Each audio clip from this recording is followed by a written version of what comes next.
जय Shri Krishna, Radhe Radhe. I hope आप सब लोग बहुत अच्छे होंगे। चलिए अध्याय 13 को आगे बढ़ाएंगे कि श्री कृष्ण क्या कहते हैं इस अध्याय में। तो यहाँ पर श्री कृष्ण बता रहे हैं कि किस तरीके से एक स्वतंत्र जीव आकर के इस भौतिक संगति के कारण इस प्रकृति में आकर के किस तरीके से वो सुख दुख पाता रहता है। यहाँ पर श्री कृष्ण ने स्पष्ट रूप से कहा कि ये जो सुख दुख हैं इसका कारण आत्मा नहीं है, इसका कारण आत्मा का इस प्रकृति के साथ होना है। ये जो संगति इसने की है, ये जो आत्मा जीव जो है जो प्रकृति की संगति करता है, इसके कारण इसको सुख दुख मिलते हैं। श्री कृष्ण कहते हैं यहाँ पर आत्मा किसी भी तरीके से इसका कारण नहीं है कि आत्मा ऐसा कार्य करता है, पर श्री कृष्ण कहते हैं कि जिस भौतिक संगति में वो आया है, जिस प्रकृति में वो आया है, वो संगति के कारण जो उसमें गुण उत्पन्न होते हैं, वो गुण की वजह से ऐसे कर्म करता है जिसके कारण उसको ये सब सुख दुख भोगना पड़ता है। तो यहाँ पर श्री कृष्ण कहते हैं कि ये जो कर्म है, जो अच्छे और बुरे कर्म है, इसका कारण तो प्रकृति है, प्रकृति के गुण हैं, क्योंकि प्रकृति के जो उत्पन्न गुण हैं, रजोगुण, तमोगुण और सतोगुण, वही जीव से इस कार्य को करवा लेते हैं, क्योंकि जीव स्वतंत्र नहीं है, क्योंकि जीव बद्ध है, जीव को उस कार्य को करना ही पड़ेगा। श्री कृष्ण ने कहा कि जब वो भौतिक संगति में आता है तो वो ऐसा नहीं कर सकता कि वो इस कार्य को ना करे, क्योंकि आप और हम देखते हैं कि कई कार्य ऐसे होते हैं जो हम अच्छे से जानते हैं कि हमें इस कार्य को नहीं करना चाहिए, फिर भी आप और हम देखते हैं कि कोई है जो हमसे करवा लेता है। वही श्री कृष्ण कह रहे हैं कि यार जीव तो स्वतंत्र है, तो उसके बाद भी क्योंकि वो भौतिक संगति में आया है और जो उसके अंदर उत्पन्न गुण है वो इस कर्म को करा ही लेते हैं, और जैसे ही वो कोई गलत कर्म करता है वो अधम योनियों को प्राप्त होता है। अगर कोई अच्छा कर्म करता है तो सुख की प्राप्ति हो जाती है, और कोई गलत कर्म करता है तो दुख की प्राप्ति होती है। तो यहाँ पर श्री कृष्ण कहते हैं कि इस प्रकृति के कारण, प्रकृति की संगति के कारण उसको ये कर्म करना पड़ता है, पर इसका भोग किसको करना पड़ता है? इसका जो सुख दुख का भोग है ये आत्मा करती है। ये प्रताड़ित कौन होता है? ये आत्मा प्रताड़ित होती है, और क्योंकि उसको ऐसे बद्ध जीवन की वजह से, क्योंकि वो प्रकृति की संगत में आ गई है, उसके कारण उसको ऐसे कार्य करने ही पड़ेंगे।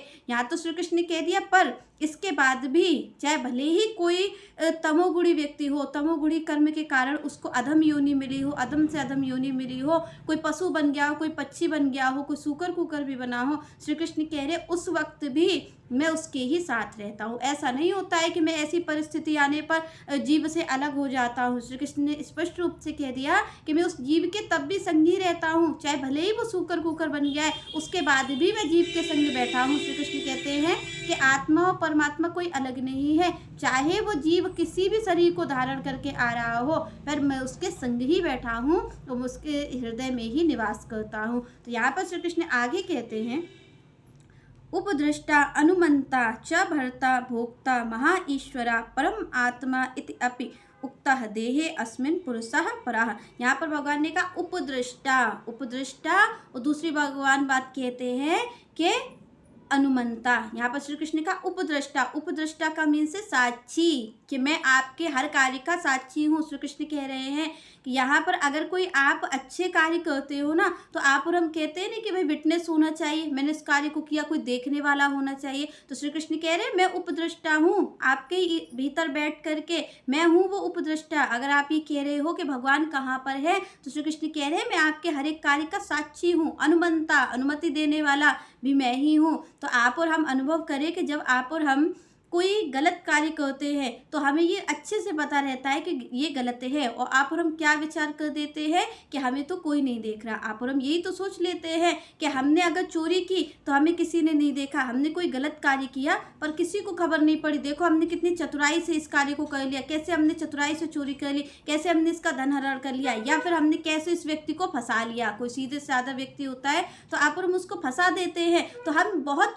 चतुराई से इस कार्य को करते हैं। पर यहाँ श्री कृष्ण ने कह दिया कि इस बात को ध्यान रखो, बिल्कुल नहीं भूलो। आप और हम क्या समझते हैं कि हमें कोई नहीं देख रहा है, हमें कोई दंड नहीं मिलेगा, पर यहाँ श्री कृष्ण स्पष्ट रूप से कह रहे हैं कि उपदृष्टा मैं हूँ उसको देखने वाला। आप ये मत सोचो कि इस काम का कोई साक्षी नहीं है, अरे साक्षी मैं तो बैठा हूँ। श्री कृष्ण ने इसलिए कहा कि मैं बैठा तो हूँ, मैं आपके हर कार्य को देख रहा हूँ। अगर किसी ने चोरी की, आप और हम देखें कि जब कोई चोरी करता है तो हमें तो नहीं पता चलता किसने चोरी की, पर हमें कुछ दिन बाद ये जरूर खबर पड़ती है कि ऐसा व्यक्ति के साथ ऐसा हो गया।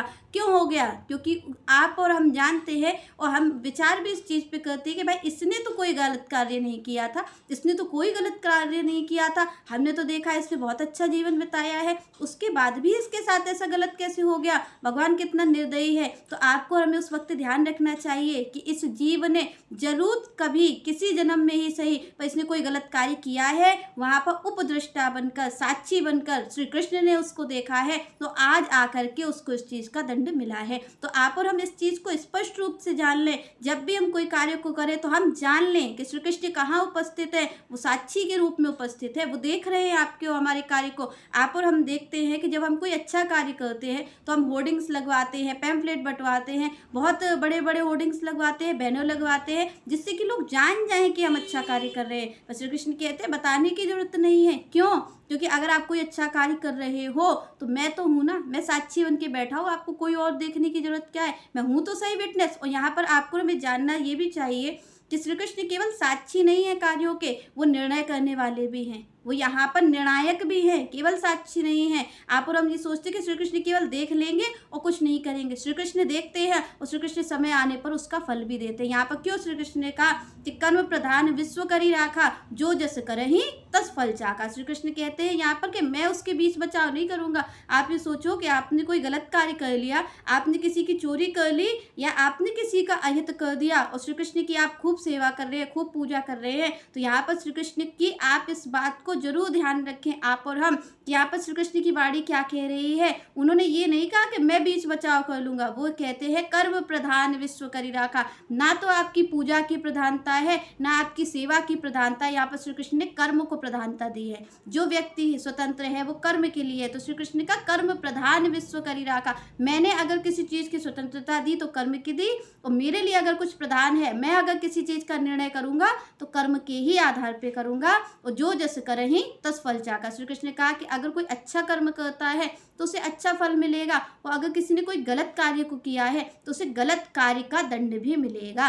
अगर अच्छे कार्य का श्री कृष्ण उसको फल दे सकते हैं तो गलत कार्य का भी तो वही फल देंगे। उन्होंने कहा उपद्रष्टा हूँ मैं तो साक्षी हूँ। आप खूब झूठ बोल लो, आप संसार से खूब बातें बना लो कि मैंने कुछ नहीं किया, पर क्योंकि श्री कृष्ण देख रहे हैं, क्योंकि उपद्रष्टा के रूप में श्री कृष्ण ने उस चीज को देखा है, तो आप नकार नहीं सकते। वो आप नकार भी लो तो क्या फर्क पड़ता है, आप और हम कह भी दे कि हमने इस कार्य को नहीं किया तो क्या फर्क पड़ता है, क्योंकि निर्णायक भी तो श्री कृष्ण है। उनको किसी वकील की जरूरत नहीं पड़ेगी, उन्हें किसी विटनेस की जरूरत नहीं पड़ेगी, क्योंकि विटनेस के तौर पे तो वो स्वयं बैठे हुए हैं और निर्णायक के तौर पर भी वो जज बन के बैठे हुए हैं। तो हर जगह तो श्री कृष्ण ही है, जब दूसरा कोई है नहीं। तो आप और हम ये चाहें कि हम गलत कार्य करके हम बच जाएंगे तो हम बिल्कुल भी नहीं बच सकते हैं, हमें उस चीज़ का दंड भुगतना ही पड़ेगा। इसलिए श्री कृष्ण ने कहा कि मैं कैसे उपस्थित हूँ जीव के पास, उपदृष्टा बन के, साक्षी बन के। चलिए नेक्स्ट चर्चा हम नेक्स्ट वीडियो में करेंगे। तब तक के लिए जय श्री राधे, जय श्री कृष्ण।